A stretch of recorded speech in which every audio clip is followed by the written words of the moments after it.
नमस्कार दोस्तों, kick exam point में आपका स्वागत है। कैसे हैं आप सभी?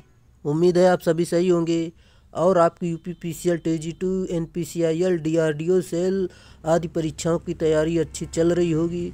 दोस्तों, इन सभी परीक्षाओं को ध्यान में रखते हुए हमने इलेक्ट्रिशियन थ्योरी से कुछ महत्वपूर्ण प्रश्नों की सीरीज स्टार्ट की है, जो कि ये प्रश्न आपके यूथ कंपटीशन के बुक से लिए गए होंगे। ये प्रीवियस ईयर में पूछे गए प्रश्न होंगे। ये आपके किसी भी एग्ज़ाम के लिए महत्वपूर्ण साबित हो सकते हैं। जैसा कि दोस्तों अभी हाल फिलहाल यूपीआरवीएनएल का एग्ज़ाम हुआ, हमने जो 3000 प्रश्नों की सीरीज स्टार्ट की थी उसमें से अधिक प्रश्न फंसे हुए हैं। चाहे तो आप वहां से देख सकते हैं। चलिए दोस्तों, आपका ज़्यादा टाइम न लेते हुए इन प्रश्नों की शुरुआत करते हैं। उससे पहले आपसे रिक्वेस्ट है, अगर आप चैनल पर नए हैं तो चैनल को सब्सक्राइब कर लीजिए और अपने दोस्तों में शेयर कर दीजिए।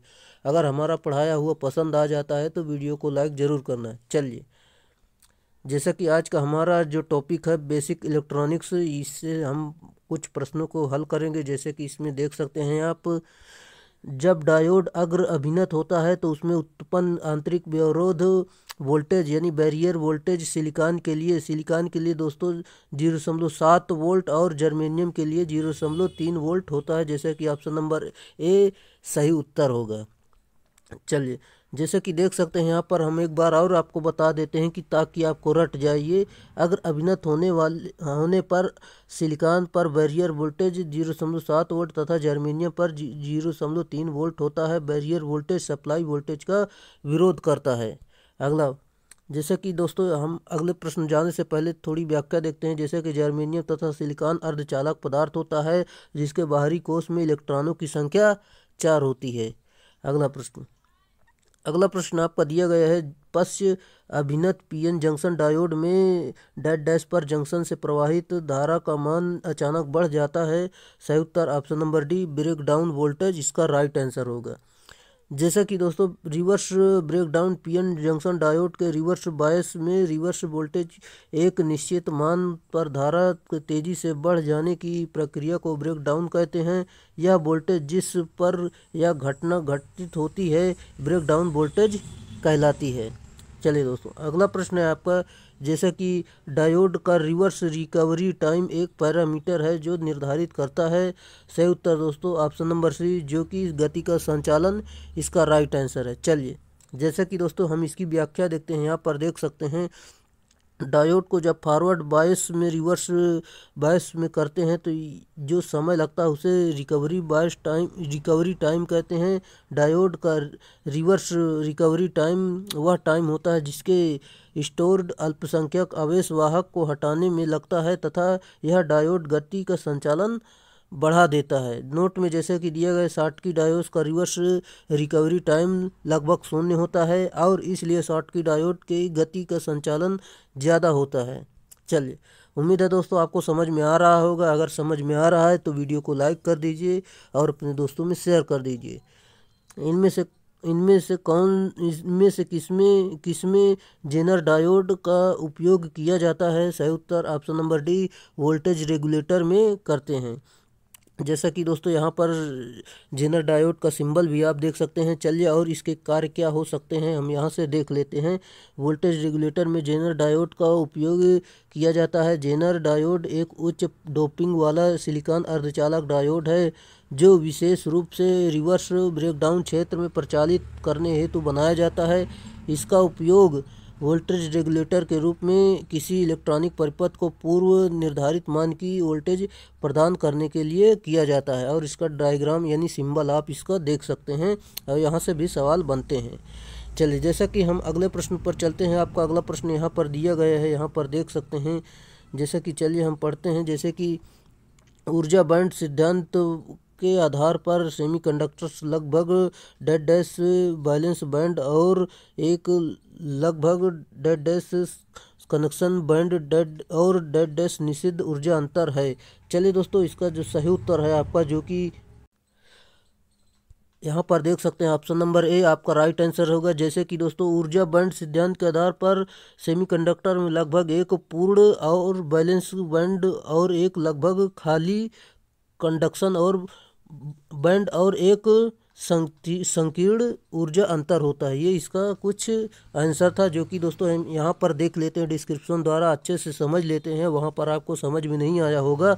चल, जैसे कि ऊर्जा बैंड के आधार पर सेमीकंडक्टर में एक पूर्ण संयोजी बैंड और एक खाली चालन होता है, और बैंड और एक संकीर्ण ऊर्जा बैंड होता है। उम्मीद है आपको समझ में आया होगा। चलिए हम अगले प्रश्न पर चलते हैं।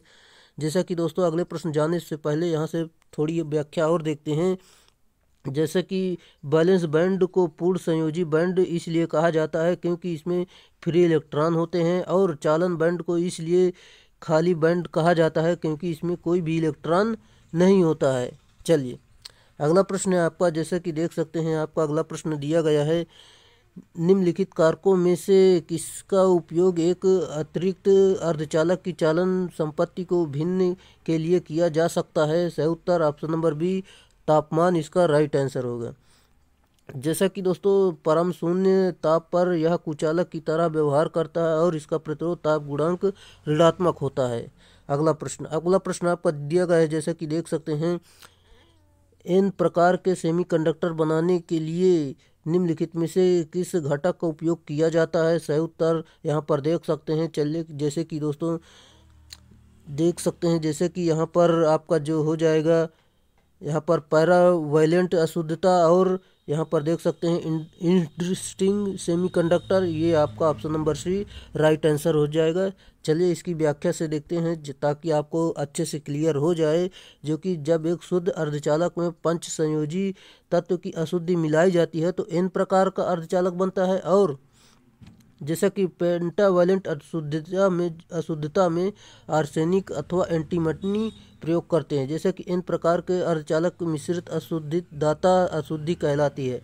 यह एक इलेक्ट्रॉन प्रदान करने की क्षमता रखता है, और इसमें इलेक्ट्रॉन बहुसंख्यक आवेशवाहक तथा होल्स अल्पसंख्यक आवेशवाहक का कार्य करते हैं। इसमें ऊर्जा स्तर चालन बैंड के आसपास होता है। चलिए दोस्तों अगला प्रश्न आपका दिया गया है। जैसे कि दोस्तों परमाणु सिलिकॉन में इलेक्ट्रॉनों की संख्या डैश है। सही उत्तर इसका राइट आंसर हो जाएगा, जबकि ऑप्शन नंबर डी 14 होती है। चलिए जैसे कि हम इसमें देखते हैं दोस्तों, जैसे कि इसकी व्याख्या से यहाँ पर देख सकते हैं, सिलिकॉन में इलेक्ट्रॉनों की संख्या 14 होती है। सिलिकॉन एक अर्धचालक पदार्थ होता है। चलिए अगला प्रश्न आपको दिया गया है, जेनर डायोड को डैश के नाम से भी जाना जाता है। सही उत्तर option number B, breakdown diode के नाम से इसे जानते हैं। जैसा कि दोस्तों जेनर डायोड ब्रेकडाउन डायोड के नाम से भी जाना जाता है। जेनर डायोड को एक विशेष रूप से ब्रेकडाउन क्षेत्र के कार्य करने के लिए एक अभिकल्पित किया जाता है, और यह रिवर्स बायस में कार्य करता है तथा इसका प्रयोग वोल्टेज रेगुलेटर परिपथों में किया जाता है। अगला प्रश्न आपका दिया गया है, सिलिकॉन में कितने वैलेंस इलेक्ट्रॉन मौजूद हैं? सही उत्तर ऑप्शन नंबर सी 12 इसका राइट आंसर है। चलिए जैसा कि हम इसमें देखते हैं, किसी भी तत्व के बाहरी कोश में उपस्थित इलेक्ट्रॉनों की संख्या को संयोजी इलेक्ट्रॉन कहते हैं। जैसे कि दोस्तों इसके बाहरी कोश में 4 इलेक्ट्रॉन होते हैं। जो अर्धचालक धातु होती हैं दोस्तों, उसमें बाहरी कोश में 4 ही इलेक्ट्रॉन होते हैं। चलिए जैसे कि सिलिकॉन एक अर्धचालक पदार्थ है, और ये ताप बढ़ाने पर इसकी प्रतिरोधकता घटती है तथा चालकता बढ़ती है। इसका प्रतिरोध ताप गुणांक ऋणात्मक होता है। चलिए अगला प्रश्न है आपका, जैसे कि फास्फोरस को सिलिकॉन में मिलाने पर किस प्रकार का सेमीकंडक्टर बनता है? सही उत्तर ऑप्शन नंबर बी, एन प्रकार का बनता है। चलिए जैसे कि दोस्तों फास्फोरस, एंटीमनी, आर्सेनिक आदि पंच संयोजी तत्व को जब एक शुद्ध अर्धचालक जैसे सिलिकॉन जर्मेनियम में अशुद्ध के रूप में मिलाया जाता है तो उसे निर्मित सेमीकंडक्टर एन प्रकार का सेमीकंडक्टर कहलाता है। त्रिसंयोजी अशुद्धि इंडियम गैलियम बोरान मिलाने से पी प्रकार का सेमीकंडक्टर बनता है। दोस्तों इस महत्वपूर्ण प्रश्न है, जो कि महत्वपूर्ण व्याख्या है। यहाँ से इसको आप ध्यान में रख सकते हैं, जो कि आपके DRDO एग्ज़ाम में इलेक्ट्रॉनिक्स से काफ़ी प्रश्न पूछे जाते हैं। यहाँ से आपको सीधे प्रश्न मिलेंगे, जो कि आप यहाँ से पढ़ सकते हैं, क्योंकि दोस्तों ये काफ़ी महत्वपूर्ण प्रश्न है। चलिए जैसा कि आपका अगला प्रश्न दिया गया है, डायोड में फॉरवर्ड बायस अवस्था है यह जहां डैश डैश। राइट आंसर दोस्तों आपका जो सही उत्तर हो जाएगा यहाँ पर देख सकते हैं आपका ऑप्शन नंबर ए, एनोड आपूर्ति के धनात्मक टर्मिनल तथा कैथोड आपूर्ति के ऋणात्मक टर्मिनल से जुड़ा होता है, ये इसका सही उत्तर है। चलिए इसकी व्याख्या देखते हैं। जैसे कि दोस्तों देख सकते हैं डायोड के फॉरवर्ड बायस अवस्था में एनोड आपूर्ति के धनात्मक टर्मिनल से तथा एनोड यानी तथा कैथोड आपूर्ति के ऋणात्मक टर्मिनल से जुड़ा होता है। और देख सकते हैं इसकी डायग्राम द्वारा यहाँ से आप समझ सकते हैं। और फॉरवर्ड बायस में पीएन जंक्शन डायोड एक बंद स्विच शॉर्ट सर्किट परिपथ की भांति कार्य करता है।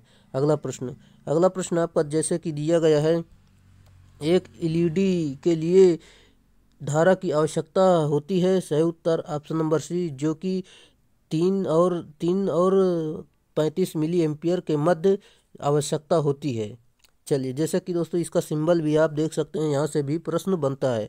और एलईडी के बारे में हम जान लेते हैं। एलईडी एक गैलियम आर्सेनाइड का या एक गैलियम फास्फाइड से बनाया जाता है। एलईडी एक पीएन जंक्शन डायोड होता है और जो फॉरवर्ड बायस में ही प्रचालित होती है।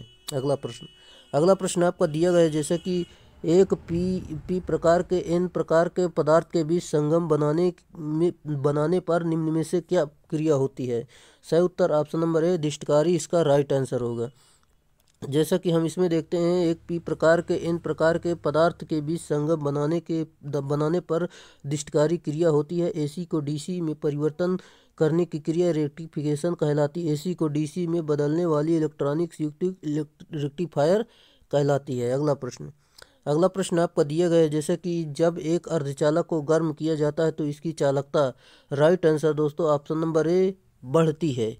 चलिए अगले प्रश्न पर चलते हैं, जो कि आपका अगला प्रश्न यहाँ पर दिया गया है। जैसे कि देख सकते हैं दोस्तों इसकी व्याख्या पहले देख लेते हैं, जो कि जब एक अर्धचालक को गर्म किया जाता है तो इसकी चालकता बढ़ती है, क्योंकि अर्धचालक पदार्थ ऋणात्मक तापमान गुणांक वाले होते हैं, इसलिए इन्हें गर्म किया जाता है तो इनका प्रतिरोध का मान घटता है और चालकता बढ़ती है। अगला प्रश्न, जेनर डायोड प्रयुक्त होता है। सही उत्तर ऑप्शन नंबर सी, रेगुलेटर के रूप में इसको प्रयोग किया जाता है। जैसा कि दोस्तों इसके और प्रयोग देख लेते हैं। जैसा कि जेनर डायोड एक पीएन जंक्शन डायोड है और यह फॉरवर्ड बायस में यह एक साधारण पीएन जंक्शन के समान कार्य करता है। जेनर डायोड जब रिवर्स बायस में होता तो जेनर क्रिया के बाद जंक्शन के पास वोल्टेज स्थिर हो जाती है, जबकि धारा परिवर्तित होती रहती है। अगला पॉइंट जैसे कि आपका दिया गया है, और दोस्तों इस स्थिति में जेनर डायोड यांत्रिक रूप में कार्य करता है। और दोस्तों 6 वोल्ट से कम वोल्टेज पर प्रचालित जेनर डायोड में जंक्शन का ब्रेक डाउन जेनर प्रभाव के कारण होता है, जबकि 6 वोल्ट से 8 वोल्ट तक वोल्टेजों पर प्रचालन जेनर डायोड में ब्रेक डाउन जेनर तथा एवलांचे दोनों ब्रेकडाउन के कारण होता है। चलिए उम्मीद है दोस्तों आपको समझ में आ रहा होगा। अगर समझ में आ रहा है तो वीडियो को लाइक कर दीजिए और अपने दोस्तों में शेयर कर दीजिए। अगर आप चैनल पर नए हैं तो चैनल को सब्सक्राइब कर दीजिए। जैसा कि आपका अगला प्रश्न है, एक डायोड में अग्र विभव पात का मान होता है। सही उत्तर ऑप्शन नंबर डी, 0.7 वोल्ट इसका सही उत्तर होगा। जैसा कि दोस्तों सिलिकॉन के लिए जो होता है 0.7 वोल्ट और जर्मेनियम के लिए जो होता है 0.3 वोल्ट होता है इसमें विभव। अगला प्रश्न आपका दिया गया, शुद्ध अर्धचालकों में अपद्रव्य इसे बढ़ाने के लिए मिलाया जाता है। सही उत्तर ऑप्शन नंबर बी, चालकता इसका राइट आंसर है। जैसा कि दोस्तों इसमें देख सकते हैं, शुद्ध अर्धचालक जो है जैसे सिलिकॉन जर्मेनियम आदि अशुद्ध मिलाने से उनकी चालकता बढ़ती है। शुद्ध अर्धचालक यानी स्ट्रिंग सेमीकंडक्टर कहते हैं इसे। अशुद्ध अर्धचालक को स्ट्रिंग सेमीकंडक्टर कहते हैं। त्रिसंयोजी अर्धचालक को जब स्ट्रिंग सेमीकंडक्टर में मिलाया जाता है इसे पी सेमीकंडक्टर का निर्माण होता है, जबकि पंच संयोजी अर्धचालक को जब स्ट्रिंग सेमीकंडक्टर में मिलाया जाता है तो एन टाइप सेमीकंडक्टर का निर्माण होता है। उम्मीद है दोस्तों आपको समझ में आया होगा। चलिए अगर समझ में नहीं आया है तो वीडियो को रोक कर आप खुद से समझ सकते हैं और पढ़ सकते हैं। चलिए हम अगले प्रश्न पर चलते हैं। आपका अगला प्रश्न जैसा कि दिया गया है, वोल्टेज रेगुलेटर में किस प्रकार का डायोड प्रयुक्त होता है। सही उत्तर option number C, Zener diode इसका राइट आंसर है। जैसे कि दोस्तों देख सकते हैं वोल्टेज रेगुलेटर में जीनर डायोड प्रयुक्त होता है। जीनर डायोड एक उच्च डोपिंग वाला सिलिकॉन अर्धचालक डायोड है जो विशेष रूप से ब्रेकडाउन क्षेत्र में प्रचालित करने हेतु बनाया जाता है। इस डायोड ब्रेकडाउन वोल्टेज का मान पीएन जंक्शन डायोड से कम होती है। जीनर डायोड का सिंबल भी आप देख सकते हैं। अगला प्रश्न आपका जैसा कि दिया गया सिलिकॉन और जर्मेनियम और सिलिकॉन डैश डैश होते हैं। सही उत्तर ऑप्शन नंबर सी सेमीकंडक्टर होते हैं और इसके बाहरी कोष में 4 इलेक्ट्रॉन्स होते हैं। अगला प्रश्न, एक क्रिस्टल डायोड में व्युत्क्रमित धारा डैश डैश की कोटि होती है। सही उत्तर option number A micro ampere इसका राइट आंसर है। चलिए जैसा कि दोस्तों इसमें हम देख सकते हैं अगला प्रश्न, सेमीकंडक्टर में संयोजकता पट्टी और चालन पट्टी के बीच ऊर्जा अंतर डैश डैश होता है। सही उत्तर ऑप्शन नंबर सी, इसमें जो ऊर्जा अंतर होता है सेमीकंडक्टर का वो एक एक इलेक्ट्रॉन वोल्ट होता है। चलिए हम और अच्छे से देख लेते हैं इसकी व्याख्या से। जैसे कि एक सेमीकंडक्टर में संयोजकता पट्टी और चालन पट्टी के बीच ऊर्जा अंतर जो है 1 इलेक्ट्रॉन वोल्ट होता है। चालक में संयोजकता पट्टी और चालन पट्टी एक दूसरे को ओवरलैप करते हैं। कुचालक में संयोजकता पट्टी और चालन पट्टी एक दूसरे को दूर दूर होते हैं। अगला प्रश्न आपका दिया गया है, जब शुद्ध अर्धचालक में एक ट्राई वायलेंट अशुद्धि मिलाई जाती है तो यह बन जाता है। सही उत्तर option number A P type अर्धचालक इसका राइट आंसर है। चलिए जैसे कि दोस्तों हम अगले प्रश्न पर चलते हैं। आपका अगला प्रश्न दिया गया है, यहाँ पर देख सकते हैं डैश डैश एक प्रतीप अभिन्नत सिलिकॉन का जर्मेनियम पीएन जंक्शन डायोड है जिसमें जंक्शन के प्रकाश के संपर्क में आने पर व्युत्क्रमित धारा बढ़ती है। Right answer option number B photo diode इसका राइट आंसर होगा। जैसा कि दोस्तों इसमें देखते हैं फोटो डायोड एक प्रतीप अभिन्नत यानी रिवर्स बायस सिलिकॉन या जर्मेनियम पीएन जंक्शन डायोड है जिसमें जंक्शन के प्रकाश के संपर्क में आने पर व्युत्क्रमित धारा यानी रिवर्स करंट जो है बढ़ती है। यहाँ पर देख सकते हैं फोटो डायोड का सिंबल भी बना हुआ है। अगला प्रश्न, निम्न में से कौन सा वोल्टा स्रोत प्रतीपक का उदाहरण नहीं है। सही उत्तर ऑप्शन नंबर सी डायोड इसका राइट आंसर होगा। चल जैसे कि दोस्तों इसमें ट्रांजिस्टर जो है पावर ट्रांजिस्टर जो है जीटीओ यानी गेट टर्न ऑफ ट्रांजिस्टर और मोसफेट के ये तीनों वोल्टा स्रोत प्रदीपक वीएसआई के उदाहरण है। जबकि दोस्तों डायोड एक अनकंट्रोल्ड सेमीकंडक्टर डिवाइस है जो डायोड का प्रयोग रेक्टिफायर आदि बनाने में किया जाता है। अगला प्रश्न, पीएन संधि के अवक्षय क्षेत्र की चौड़ाई डैश डैश होती है। सही उत्तर ऑप्शन नंबर डी जो कि 1 माइक्रोमीटर होती है। चलिए दोस्तों यहाँ पर देख सकते हैं, यहाँ पर इसका डायग्राम द्वारा आप समझ सकते हैं और इसकी हम व्याख्या करते हैं। जैसे कि दोस्तों पीएन जंक्शन में जंक्शन के पास विपरीत आवेश एक समान मात्रा में आकार एक दूसरे से न्यूट्रल यानी उदासीन हो जाते हैं और आवेश रहित क्षेत्र का निर्माण करते हैं जिसे अवक्षय परत कहते हैं। अवक्षय परत जो है परफेक्ट इंसुलेटिंग मीडियम का कार्य करती है। अगला प्रश्न आपका दिया गया है, जैसे कि निम्नलिखित विकल्पों में से पंच संयोजी अशुद्धि सही उदाहरण डैश डैश है। राइट आंसर दोस्तों जो आपका सही उत्तर हो जाएगा ऑप्शन नंबर बी आर्सेनिक इसका राइट आंसर है। चलिए दोस्तों अगले प्रश्न जाने से पहले हम आपको कुछ बताना चाहेंगे। जैसे दोस्तों अगर आपको इस वीडियो की पीडीएफ चाहिए तो ये टेलीग्राम चैनल आप ज्वाइन कर सकते हैं, यहाँ पर इसकी पीडीएफ दे दी जाएगी। अगला प्रश्न आपका दिया गया। अगले प्रश्न जानने से पहले इसकी व्याख्या देखते हैं जो कि दोस्तों आपके लिए काफ़ी महत्वपूर्ण व्याख्या है। किसी अर्धचालक यानी स्ट्रिंग सेमीकंडक्टर में त्रिसंयोजी या पंच संयोजी पदार्थ की अशुद्धियाँ मिला दें तो इसे अशुद्ध अर्धचालक कहते हैं तथा इनकी चालकता बढ़ जाती है। अशुद्ध मिलाने की इस घटना को डोपिंग कहते हैं। पंच संयोजी अशुद्धि जो है देख सकते हैं आर्सेनिक स्मिथ बिस्मिथ और त्रिसंयोजिक अशुद्धि जो है यहाँ पर इसके देख सकते हैं। अतः विकल्प में उपस्थित आर्सेनिक पंचसंयोजी अशुद्धि सही उदाहरण है। बोरान एल्युमिनियम और ये सारे इसके मान लो देख सकते हैं इसके उदाहरण है। जैसे कि दोस्तों मार्ग प्रकाश स्ट्रीट लाइटिंग के लिए कौन सा लैंप उपयुक्त होता है। सही उत्तर ऑप्शन नंबर ए प्रकाश उत्सर्जक डायोड यानी एलईडी इसका राइट आंसर होगा। जैसे कि दोस्तों मार्ग प्रकाश यानी स्ट्रीट लाइटिंग के लिए प्रकाश उत्सर्जक डायोड लैंप उपयोग किया जाता है। एलईडी एक फॉरवर्ड बायस पर आधारित डायोड है। एलईडी को फॉरवर्ड बायस में ऑपरेट कराया जाता है, जैसे यह दृश्य प्रकाश उत्सर्जित करता है। एलईडी का वर्किंग प्रिंसिपल जो है इलेक्ट्रोल्यूमिनेस के आधार पर है, जो कि दोस्तों एलईडी का आप सिंबल भी देख सकते हैं। अगला प्रश्न आपका दिया गया है, जैसे कि क्रिस्टल डायोड को डेड डैश भी कहा जाता है। सही उत्तर ऑप्शन नंबर है पीएन संधि डायोड कहते हैं। और इसमें हम देखते हैं जैसे कि क्रिस्टल डायोड को केट व्हिस्कर डायोड, पॉइंट और कनेक्ट डायोड के नाम से भी जाना जाता है। यह एक डिवाइस एन टाइप सेमीकंडक्टर की पतली परत पर किसी कठोर धातु पर तीक्ष्ण स्पर्श कराकर बनाई जाती है। अगला प्रश्न आपका दिया गया, इलेक्ट्रॉनिकी इंजीनियरिंग की वह शाखा है जो डेड डैश के इलेक्ट्रॉनों के प्रवाह से संबंधित है। सही उत्तर दोस्तों यहाँ पर अर्धचालक, गैस, निर्वात ये सभी पर निर्भर है। चलिए, जैसा कि दोस्तों हम इसमें देखते हैं, इलेक्ट्रॉनिक इंजीनियरिंग की वह शाखा है जो अर्धचालक, गैस, निर्वात, इलेक्ट्रॉनों के प्रवाह से संबंधित है। इन सभी माध्यमों में विद्युत के अलग अलग प्रभावों का अध्ययन किया जाता है। अगला प्रश्न आपका, जैसे कि अर्धचालक इलेक्ट्रॉनिक ट्यूब की जगह ले रहे हैं क्योंकि वे।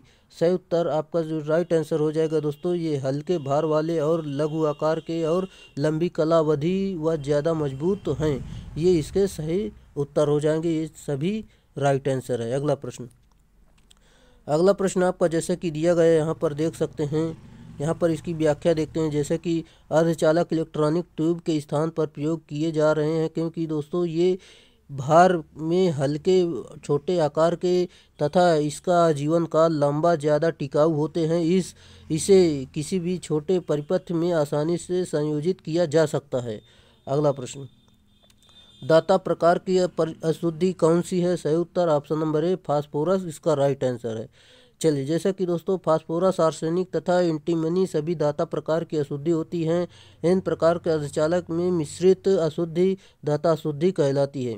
दाता अशुद्धि इसलिए कहा जाता है क्योंकि यह एक इलेक्ट्रॉन प्रदान करने की क्षमता रखता है। अगला प्रश्न, एस्केप्टर प्रकार की अशुद्धि कौन सी है? सही उत्तर ऑप्शन नंबर सी बोरान इसका राइट आंसर है।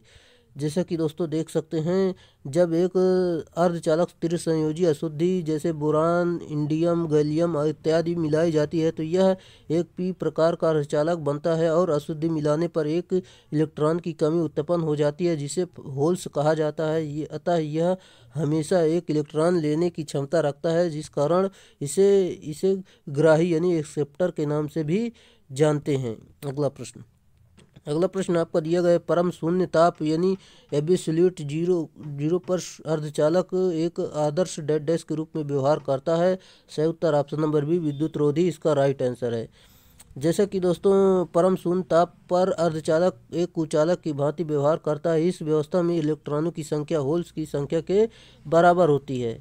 अगला प्रश्न, संयोजी बैंड यानी वैलेंस बैंड और चालन बैंड यानी कंडक्शन बैंड के बीच अंतर को क्या कहा जाता है? सही उत्तर ऑप्शन नंबर है निषिद्ध ऊर्जा अंतराल यानी फॉरबिडन एनर्जी गैप कहते हैं। चलिए, जैसा कि दोस्तों हम अगले प्रश्न पर चलते हैं। आपका अगला प्रश्न है, इलेक्ट्रॉनिक्स उद्योग में व्यापक रूप से उपयोग किए जाने वाला एक अर्धचालक पदार्थ कौन सा है? सही उत्तर ऑप्शन नंबर बी सिलिकॉन इसका राइट आंसर है। चलिए, अगला प्रश्न आपका, जैसा कि अर्धचालकों में ऊर्जा बैंड अंतराल होता है। राइट आंसर ऑप्शन नंबर ए 0 इसका राइट आंसर है। चलिए, जैसे कि दोस्तों इसकी व्याख्या देखते हैं। यहाँ पर देख सकते हैं, अतिचालकों यानी सुपर कंडक्टर में ऊर्जा बैंड 0 होती है और इसका चालन बैंड तथा संयोजी बैंड एक दूसरे पर ओवरलैप कर जाते हैं, जिससे इलेक्ट्रॉन संयोजी बैंड से चालन बैंड से आसानी से चले जाते हैं, अर्थात निम्न या शून्य प्रतिरोध पाथ प्राप्त हो जाता है। ये कुछ इसकी इम्पोर्टेंट व्याख्या थी। उम्मीद है दोस्तों आपको समझ में आया होगा। और दोस्तों अगर समझ में आ रहा है तो वीडियो को कर दीजिए लाइक और दोस्तों में कर दीजिए शेयर और चैनल पर नए चैनल को कर दीजिए सब्सक्राइब। चलिए, जब धारा अपने माध्यम से आगे की दिशा में प्रवाहित होती है तो तब सिलिकॉन डायोड के जंक्शन की संपूर्ण वोल्टता क्या होगी? सही उत्तर ऑप्शन नंबर बी 0.7 वोल्ट, जो कि हमने आपको कई बार बताया है। और जर्मेनियम की जो होती है 0.3 वोल्ट होती है। अगला प्रश्न, अर्धचालक डायोड का उपयोग किस लिए किया जा सकता है? सही उत्तर ऑप्शन नंबर सी, अर्ध व पूर्ण तरंग दृष्टिकारी के रूप में किया जाता है। जैसा कि दोस्तों इसमें हम देख सकते हैं डायोड एसी को डीसी में परिवर्तित करने का कार्य करता है। अर्ध तरंग दृष्टिकारी में एक डायोड तथा पूर्ण तरंग दृष्टिकारी में 2 डायोड की आवश्यकता होती है। चलिए, हाफ वेव में दोस्तों 1 डायोड और सेंटर टैप्ड फुल वेव में दोस्तों जो होता है वो 2 डायोड, और ब्रिज रेक्टिफायर में दोस्तों उसमें 4 डायोड की आवश्यकता होती है। जैसे कि दोस्तों पीएन यानी सिलिकॉन पीएन जंक्शन में से गुजरने वाले अर्धदिशिक वोल्टेज का विशिष्ट मान होगा। सही उत्तर ऑप्शन नंबर सी 0.7 वोल्ट इसका राइट आंसर होगा। जैसा कि दोस्तों हम इसमें देख सकते हैं, मैंने आपको बता दिया, भी बार बार रिपीट हो रहा है, और जो जर्मेनियम के लिए होता है 0.3 वोल्ट इसका होता है। और दोस्तों अग्रदिशी स्थिति में यह सप्लाई वोल्टेज का विरोध करता है। जैसे कि अगला प्रश्न है आपका, जैसे कि डायोड की पीआईवी रेटिंग होती है। सही उत्तर option number B reverse bias में इसमें उपस्थित अधिकतम वोल्टेज, ये इसका राइट आंसर होगा। जैसे कि दोस्तों डायोड की पीआईवी यानी peak inverse voltage rating reverse bias में इसमें उपस्थित अधिकतम वोल्टेज होता है। अगला प्रश्न, निम्न में से कौन सा डायोड शक्ति संकेतक के रूप में प्रयुक्त हो सकता है? सही उत्तर ऑप्शन नंबर डी एलईडी इसका राइट आंसर है। जैसे कि दोस्तों देख सकते हैं लाइट इमिटिंग डायोड शक्ति संकेतक के रूप में प्रयुक्त हो सकता है। यह गैलियम आर्सेनाइड जैसे कि गैलियम फास्फाइड नामक यौगिक से बनाया जाता है। अगला प्रश्न आपका जैसा कि दिया गया है यहाँ पर देख सकते हैं, जो कि दोस्तों इसका सिंबल जो कि देख सकते हैं आप। अगला प्रश्न है आपका, निम्नलिखित में से कौन सा एलईडी अदृश्य प्रकाश छोड़ता है?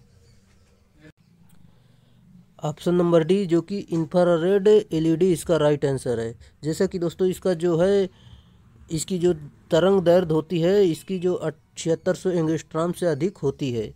अगला प्रश्न आपका दिया गया है, 2 परिपथों के बीच विद्युत वियोजन हेतु प्रकाशीय युग्मन का इस्तेमाल किया जाता है। प्रकाशीय युग्मन डैश का एक पैकेज है। Right answer option number B LED और प्रकाश डायोड इसका राइट आंसर है। जैसा कि दोस्तों इसमें देख सकते हैं प्रकाशीय युग्मन एलईडी और प्रकाश डायोड एक पैकेज होता है, और 2 परिपथों के बीच विद्युत वियोजन हेतु प्रकाशीय युग्मक का इस्तेमाल किया जाता है। अगला प्रश्न, सौर दीप के लिए किस प्रकार के दीपों का प्रयोग के लिए वरीयता दी जाती है? सही उत्तर ऑप्शन नंबर ए एलईडी इसका राइट आंसर है। जैसा कि हम इसमें देख सकते हैं सौर दीप के लिए एलईडी के प्रकार के दीपों का प्रयोग की वरीयता दी जाती है, क्योंकि यह निम्न वोल्टेज पर अधिक प्रकाश देता है। अगला प्रश्न आपका दिया गया है, जैसे कि देख सकते हैं धातु की सतह पर आने वाली प्रकाश ऊर्जा धातु के भीतर मुक्त इलेक्ट्रॉनों को स्थानांतरित करने के लिए उन्हें सतह छोड़ने में सक्षम बनाती है। कि इसको किस प्रकार का वर्गीकृत किया जाता है? सही उत्तर ऑप्शन नंबर सी प्रकाश वैद्युत उत्सर्जन इसका राइट आंसर है। जैसा कि दोस्तों इसमें हम देख लेते हैं, धातु की सतह पर आने वाले प्रकाश ऊर्जा धातु के भीतर मुक्त इलेक्ट्रॉनों को स्थानांतरित करने के लिए उन्हें सतह छोड़ने में सक्षम बनाती है। प्रकाश वैद्युत उत्सर्जन यानी फोटो इलेक्ट्रिक एमिशन कहलाता है। अगला प्रश्न आपका दिया गया है, जैसा कि देख सकते हैं किसी अर्धचालक में कर्षण शक्ति और चालन बैंड के बीच ऊर्जा का अंतर dash. Right answer option number D 1 electron volt होता है। चलिए, जैसे कि हम अगले प्रश्न पर चलते हैं। अगले प्रश्न जाने से पहले इसकी व्याख्या देखते हैं। जैसे कि किसी अर्धचालक में वैलेंस बैंड और चालन बैंड के बीच ऊर्जा अंतर जो है 1 इलेक्ट्रॉन वोल्ट होता है, यहाँ पर देख सकते हैं जो कि दिया गया है। जैसा कि दोस्तों जर्मेनियम में जो है 0.785 होता है इलेक्ट्रॉन वोल्ट, और दोस्तों जो ये 0 केल्विन पर और 300 केल्विन पर इतना होता है, और सिलिकॉन में दोस्तों देख सकते हैं 1.21 और 300 केल्विन पर यहाँ पर देख सकते हैं 1.1 वोल्ट इलेक्ट्रॉन वोल्ट होता है। जो कि दोस्तों यहाँ पर इसका मान पूरा याद रखना, जो कि 0 केल्विन और 300 केल्विन यहाँ से प्रश्न बनते हैं। अगला प्रश्न, सिलिकॉन को अपने क्रिस्टल में सहसंयोजक बंध तोड़ने हेतु डैश ऊर्जा की आवश्यकता होती है। सही उत्तर option number C 1.1 electron volt, जो कि हमने आपको बता दिया है। और जर्मेनियम के लिए यहाँ पर जर्मेनियम का जो एनर्जी बैंड गैप जो है 0.7 इलेक्ट्रॉन वोल्ट होता है। और पूरी जानकारी आप यहाँ पर देख सकते हैं। हम अगले प्रश्न पर चलते हैं। जर्मेनियम के बाह्य कक्षा में इलेक्ट्रॉन की संख्या है। सही उत्तर ऑप्शन नंबर ए 4 होती है, जो कि दोस्तों अर्धचालक अगर आपकी धातु है तो मान लो अर्धचालक पदार्थ है दोस्तों, उसमें इलेक्ट्रॉन की संख्या जो है 4 हुई होगी। जैसे कि जर्मेनियम एक अर्धचालक पदार्थ है जिसकी प्रतिरोधकता ताप बढ़ाने पर घटती है और इसी कारण इसका प्रतिरोध ताप गुणांक ऋणात्मक होता है। अगला प्रश्न, एक नैज अर्धचालक में सही उत्तर ऑप्शन नंबर यहाँ पर आपका ए हो जाएगा, जो कि इलेक्ट्रॉनों की संख्या छिद्रों की संख्या के समान है। चलिए अगले इसकी व्याख्या देखते हैं। जैसे कि दोस्तों यहाँ पर देख सकते हैं, एक नैज अर्धचालक में इलेक्ट्रॉनों की संख्या छिद्रों की संख्या के समान होती है। चलिए अगला प्रश्न आपका जैसा कि दिया गया है, इनमें से कौन सा गुणधर्म पीएन जंक्शन डायोड को दिष्टकारी का कार्य करने की अनुमति देता है। Right answer option number A अग्रपश्य अभिनति गुणधर्म इसका राइट आंसर होगा। चलिए जैसे कि दोस्तों इसमें हम देखते हैं, डायोड एक अग्रपश्य बायसिंग अभिलक्षण डायोड को दिष्टकारी यानी रेक्टिफायर के रूप में कार्य करने की अनुमति देता है। डायोड एक एक्टिव या यूनिडायरेक्शनल युक्ति है। पी टाइप अर्धचालक में होल्स की अधिकता होती है और जबकि एन टाइप अर्धचालक में इलेक्ट्रॉन्स की अधिकता होती है। अगला प्रश्न, जर्मेनियम अर्धचालक में वर्जित ऊर्जा अंतराल इस परिसर में होती है dash. Right answer option number C 0.6 electron volt से लेकर 0.7 इलेक्ट्रॉन वोल्ट तक होती है। जैसा कि दोस्तों इसमें हम देख लेते हैं, जर्मेनियम अर्धचालक के लिए फॉरबिडन एनर्जी जो गैप है 0.6 इलेक्ट्रॉन से लेकर 0.7 इलेक्ट्रॉन तक होती है, इलेक्ट्रॉन वोल्ट तक। जबकि सिलिकॉन अर्धचालक के लिए फॉरबिडन एनर्जी गैप जो है 1.1 इलेक्ट्रॉन वोल्ट होती है, और जबकि कार्बन के लिए फॉरबिडन एनर्जी गैप जो है 1.5 इलेक्ट्रॉन वोल्ट होती है। अगला प्रश्न आपका दिया गया है, जैसे कि निम्न में से किस विकल्प के दौरान पी टर्मिनल बैटरी के धनात्मक सिरे तथा एन टर्मिनल बैटरी के ऋणात्मक सिरे से संयोजित किया जाता है। सही उत्तर ऑप्शन नंबर ए अग्र अभिनति इसका राइट आंसर है। जैसा कि दोस्तों देख सकते हैं, यहाँ पर पी टर्मिनल को बैटरी के धनात्मक सिरे तथा एन टर्मिनल को बैटरी के ऋणात्मक टर्मिनल से जोड़ने पर डायोड फॉरवर्ड बायस में कार्य करता है, तथा पी टर्मिनल को बैटरी के ऋणात्मक टर्मिनल से तथा एन टर्मिनल को धनात्मक टर्मिनल से जोड़ने पर रिवर्स बायस पर कार्य करता है। यहाँ पर देख सकते हैं।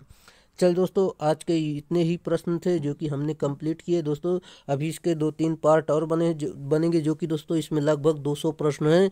ये सारे प्रश्न अगर आप कर लोगे तो मान लो आपका एक भी प्रश्न इसमें से बेसिक इलेक्ट्रॉनिक से एक भी प्रश्न बाहर जाने वाला नहीं है। चल दोस्तों, आज के लिए इतना ही रहेगा। फिर मिलेंगे नेक्स्ट वीडियो में, तब तक के लिए आपको बाय।